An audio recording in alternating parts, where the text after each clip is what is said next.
ခွေးလေးတစ်ကောင်ကအမှားမှန်ခွဲခြားနိုင်စွာလည်းမရှိတော့ဘူးနောက်တစ်ခါကျွန်တော်တို့ထိန်းချုပ်တဲ့အခါမှာလည်းထိန်းချုပ်လို့မရဘူးဟိုပေါ့နော်နောက်တစ်ခုကကျွန်တော်ဒီ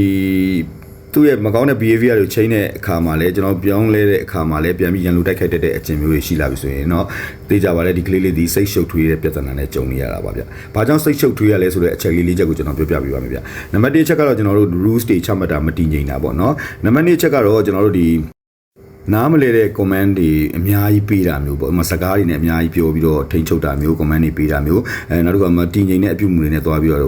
ပြုလုပ်တာမျိုးတွေမှာသူတို့စိတ်ကိုရှုပ်ထွေးစေတယ်။နောက်တစ်ချက်ကတော့ behavior timing မကိုက်တာတွေပေါ့နော်။ကလေးတွေကဒီမကောင်းတဲ့ behavior ဖြစ်နေတဲ့အချိန်မှာ timing ကိုကျွန်တော်ကဒီ3 to 5 second တွင်တားမြစ်ရမှာမတားမြစ်ပဲနဲ့ပြီးသွားမှပြောတဲ့အချိန်တွေမှာလည်းသူတို့စိတ်ရှုပ်ထွေးစေတယ်။နောက်တစ်ခုကကျွန်တော်တို့ဒီစိတ်ခံစားချက်အတိုင်းသူတို့ခွေးလေးတွေပေါ်မှာသွားပြီးတုံ့ပြန်တာမျိုးပေါ့နော်အခုဒီနေ့ချစ်ချင်လဲချစ်လိုက်တယ်နောက်တစ်ခုကစူစရာရှိနေတယ်စကားတွေတော်နဲ့ပြောပြီးစူတာမျိုးတွေနောက်တစ်ခုကတုံ့ပြန်မှုတွေ